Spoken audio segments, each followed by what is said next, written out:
नमस्कार साथियों, मैं अनुपुनिया आप सभी का exam Gurukul by Anupuniya YouTube channel पे स्वागत करता हूं।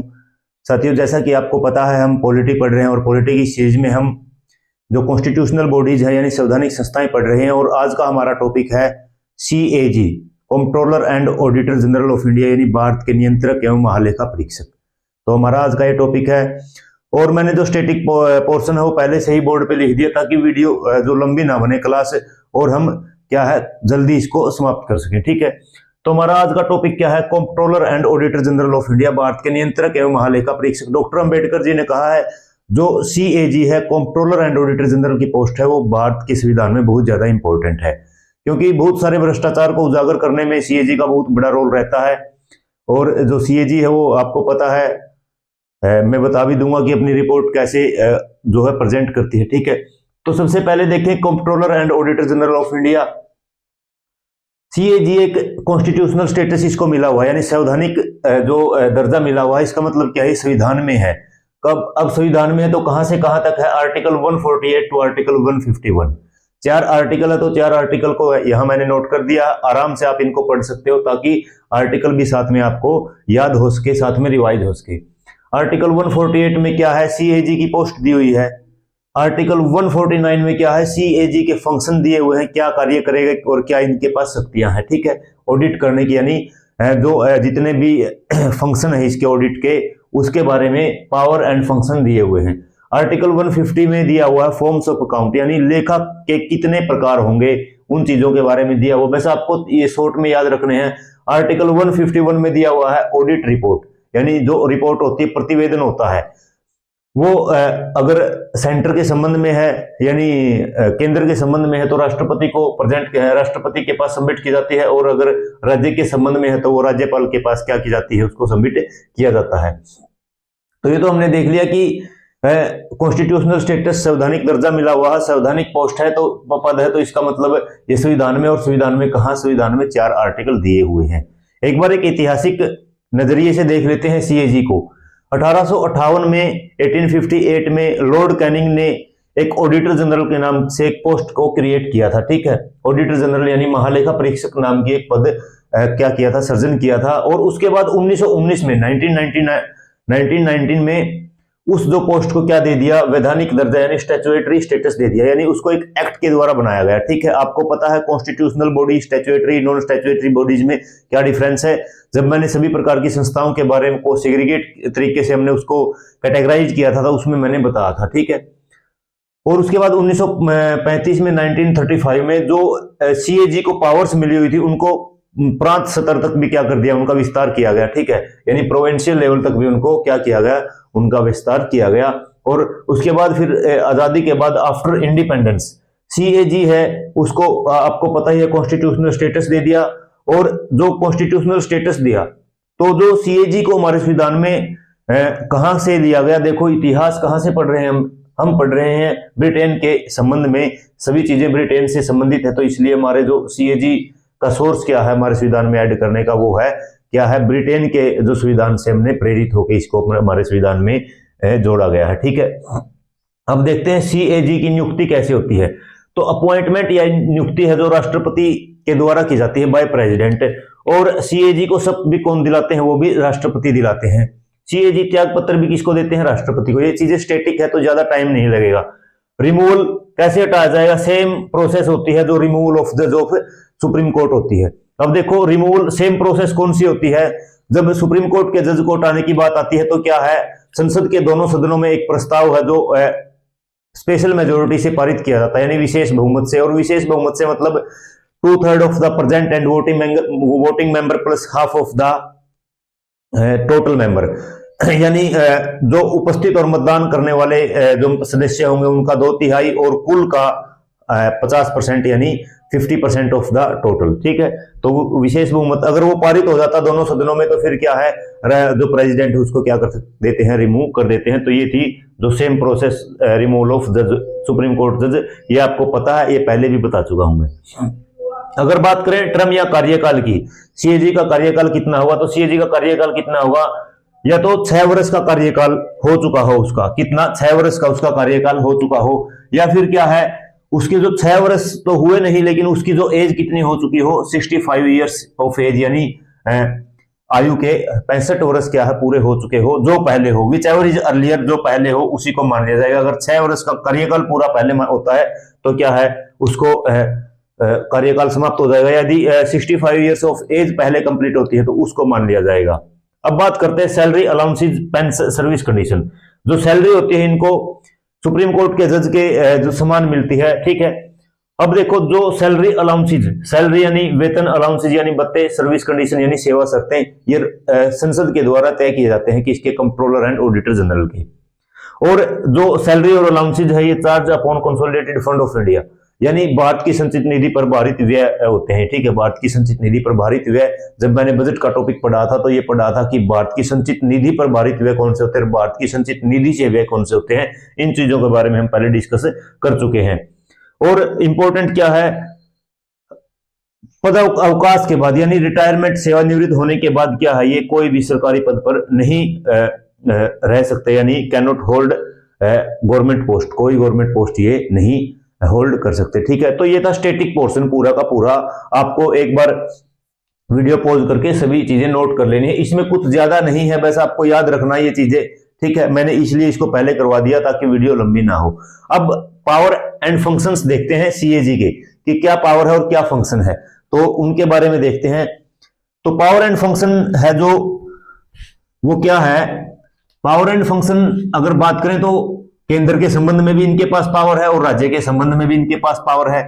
केंद्र के संबंध में इनको ऑडिट की पावर होती है, लेखा परीक्षण की पावर होती है, ठीक है। यानी पावर एंड फंक्शंस अगर बात करें, powers and functions of CAG, ठीक है। सीएजी की शक्तियां एवं क्या कार्य, ठीक है। तो अगर बात करें इनके पास पावर स्टेट की भी होती है और सेंटर की भी होती है, ठीक है। यानी सेंटर की भी होती है, सेंटर के संबंध में भी है और स्टेट के संबंध में भी है। सेंटर के संबंध में इनके पास सिर्फ ऑडिट करने की पावर है, यानी लेखा परीक्षण जिसको बोलते हैं, ठीक है। और स्टेट के संबंध में अगर देखें तो ऑडिट के साथ साथ अकाउंटिंग की भी पावर होती है, किसकी, अकाउंटिंग की यानी लेखांकन की, ठीक है। तो देखो ये डिफरेंस पूछ सकते हैं, सीएजी सेंटर के संबंध में क्या पावर है और स्टेट के संबंध में क्या पावर है। तो सेंटर के संबंध में पावर है कि वो ऑडिट करते हैं और स्टेट के संबंध में ऑडिट के साथ साथ अकाउंटिंग यानी लेखांकन भी करते हैं, ठीक है। तो ये हो गया। अब देखते हैं पहला क्या है, पहला है ये जो ऑडिट करते हैं, फर्स्ट क्या है, फर्स्ट है जो सीएजी है वो ऑडिट करती है किसको, एक्सपेंडिचर को, यानी व्यय को।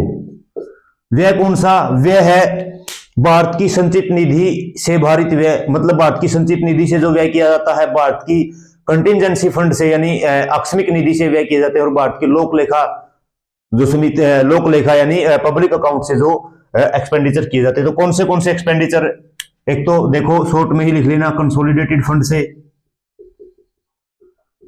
कंसोलिडेटेड फंड यानी संचित निधि से, हिंदी में आप लिख सकते हो आराम से, कंटिजेंसी फंड से यानी आकस्मिक निधि से जो व्यय किया जाता है, ठीक है। और क्या, पब्लिक अकाउंट से, ठीक है। ये किसका है, ये एक्सपेंडिचर इंडिया का, यानी जितने भी भारत के, यानी कंसोलिडेटेड फंड ऑफ इंडिया, ठीक है, कंटिजेंसी फंड ऑफ इंडिया ऐसे याद कर सकते हो, और पब्लिक अकाउंट ऑफ इंडिया, ठीक है। आप इसको याद ऐसे कर सकते हो।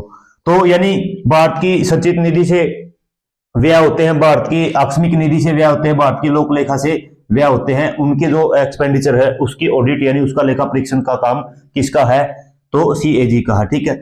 अब दूसरा देखो, यहां तो इंडिया के लिए है, अगर बात करें स्टेट के लिए, सेकंड क्या है, ये ऑडिट करते हैं, और मैंने बताया स्टेट के लिए क्या भी करते हैं, अकाउंटिंग भी करते हैं, यानी लेखा परीक्षण करते हैं, और ये क्या करते हैं, लेखांकन भी करते हैं एक्सपेंडिचर का, किसका, एक्सपेंडिचर यानी व्यय का, और व्यय किस किस के, कंसोलिडेटेड फंड ऑफ स्टेट, कौन से व्यय, consolidated fund of, consolidated fund of state, ठीक है, यानी राज्य की संचित निधि, कंटिजेंसी फंड ऑफ स्टेट,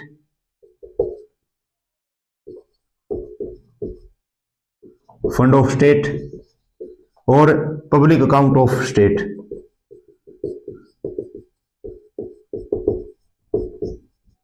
ठीक है, तो देखो यहां पे मैंने जो बताया था, यहां तो सिर्फ ऑडिट करते हैं ये, और यहाँ पे क्या करते हैं, ऑडिट के साथ साथ और क्या करते हैं, अकाउंटिंग का काम भी करते हैं। तो दो फंक्शन और पावर समझ में आई आपको।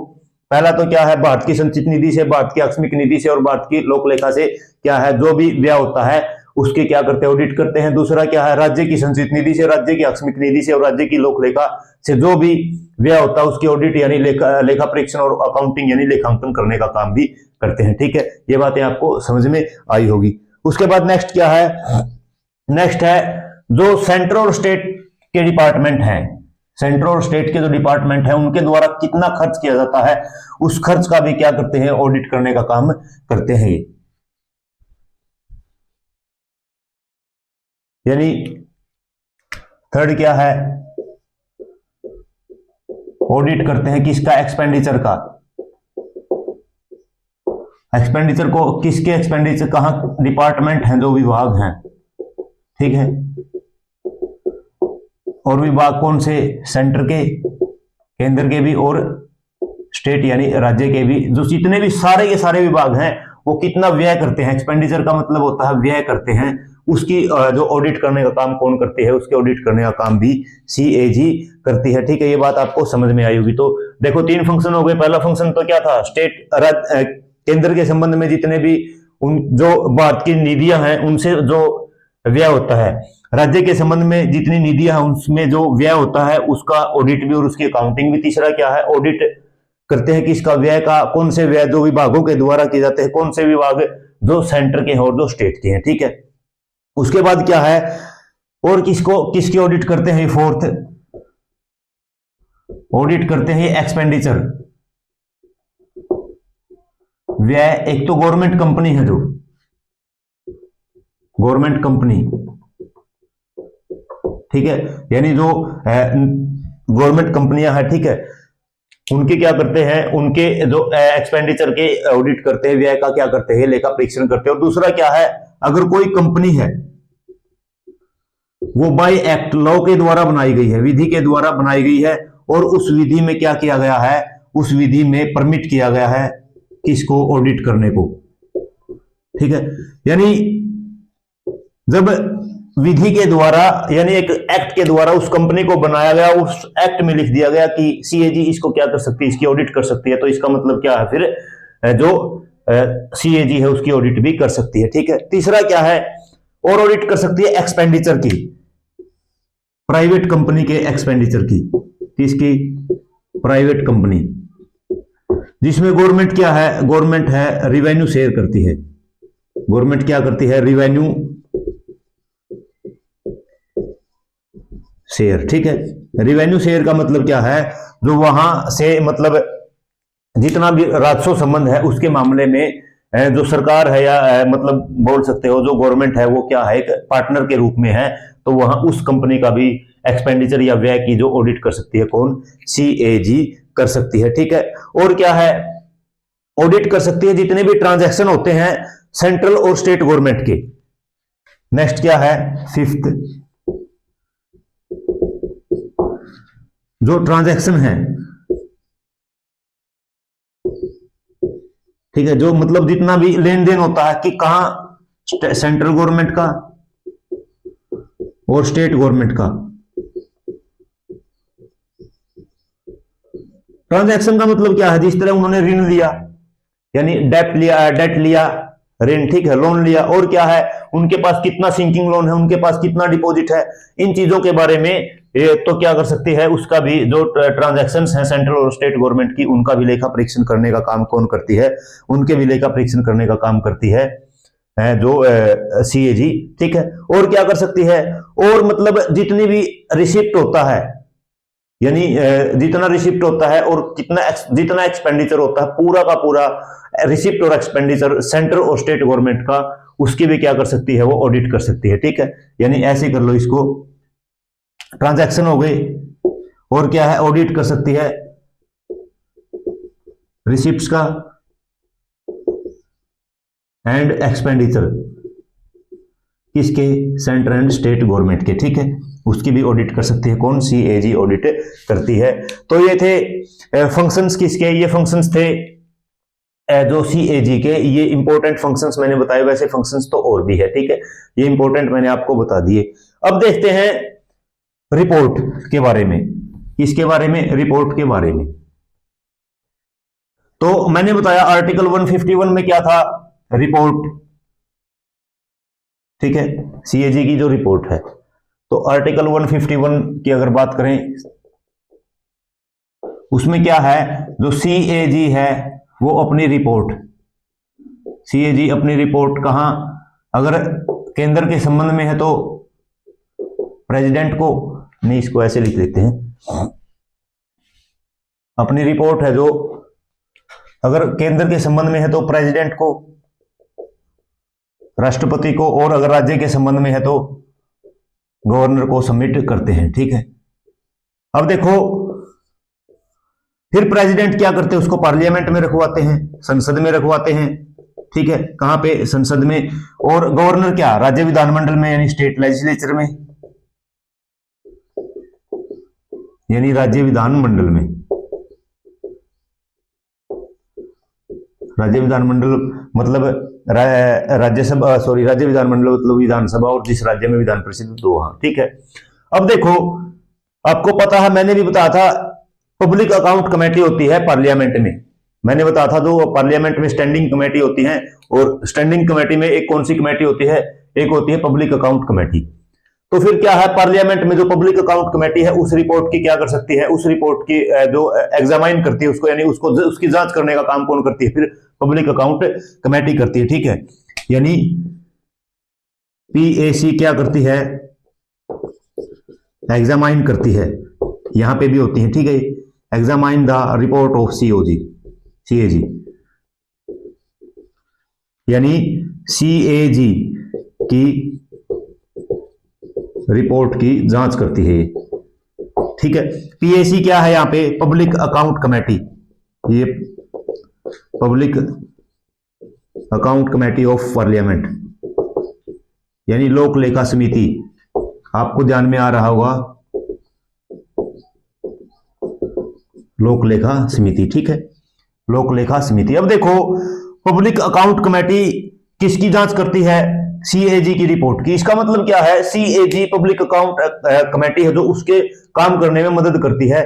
यानी ये बोला जाता है सीएजी है जो, यानी कंट्रोलर एंड ऑडिटर जनरल है, वो पब्लिक अकाउंट कमेटी की क्या है, गाइड है, उसके यानी फ्रेंड है, और क्या है, उसकी फिलोसफर है। ठीक है, गाइड यानी मार्गदर्शक है, फ्रेंड यानी क्या है, फिलोसफर, सॉरी मित्र है, और फिलोसफर यानी दार्शनिक है, दर्शन है। ठीक है, तो इसका मतलब क्या है, तो इसलिए जो, इसको साफ कर देता हूं मैं, अब थोड़ा जल्दी जल्दी करवाएंगे, सिलेबस इतना नहीं बचा हुआ, सारा स्टेटिक पार्ट बचा हुआ है, कंसेप्चुअल कुछ भी नहीं है, जैसे मैंने पहले बोर्ड पे लिखा हुआ था ऐसे सारा पार्ट बचा हुआ। ठीक है, यानी क्या बोला जाता है, सीएजी इज द क्या है, CAG is the friend, philosopher and guide of PAC,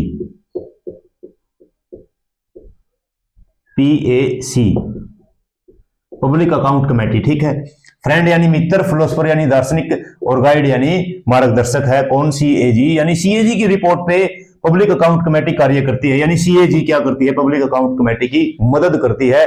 और पब्लिक सीएजी की रिपोर्ट के माध्यम से ही जब पब्लिक अकाउंट कमेटी उन चीजों की जांच करती है, तो वहीं से पता चलता है कि इस विभाग में कितना घोटाला हुआ है, इस विभाग में कितना घोटाला हुआ। ठीक है, जैसे 2G स्पेक्ट्रम जैसे घोटालों का पता लगता है, तो सीएजी की रिपोर्ट से ही पता लगता है, क्योंकि वो विभागीय जांच की रिपोर्ट कौन तैयार करते हैं, ऑडिट कौन करते हैं, वो सीएजी करते हैं। ठीक है, तो ये था हमारा कंट्रोलर एंड ऑडिटर जनरल का जो टॉपिक है। और अब हम जल्दी जल्दी करेंगे, ऐसे ही करेंगे ताकि क्या है, छोटी छोटी जो छोटे छोटे टॉपिक बचे हुए हैं ताकि उनको जल्दी से हम कवर कर सकें। ठीक है, उसके बाद हम एक अन्य अलग सब्जेक्ट लेके आएंगे, ज्योग्राफी या हिस्ट्री में से एक ज्योग्राफी देखते हैं, ज्योग्राफी लेके आने की कोशिश करेंगे। ठीक है, और पूरी ज्योग्राफी को हम मैप के थ्रू पढ़ने का काम करेंगे। आज की क्लास को यहीं तक रखते हैं। उम्मीद करता हूं सभी चीजें आपको अच्छे तरीके से समझ में आई होगी और सभी चीजों को आप नोट जरूर कर रहे होंगे। अगर कोई साथी हमारे चैनल के ऊपर फर्स्ट टाइम विजिट कर रहा है तो चैनल को सब्सक्राइब करना, वीडियो को लाइक करना, शेयर करना और कमेंट के माध्यम से बताना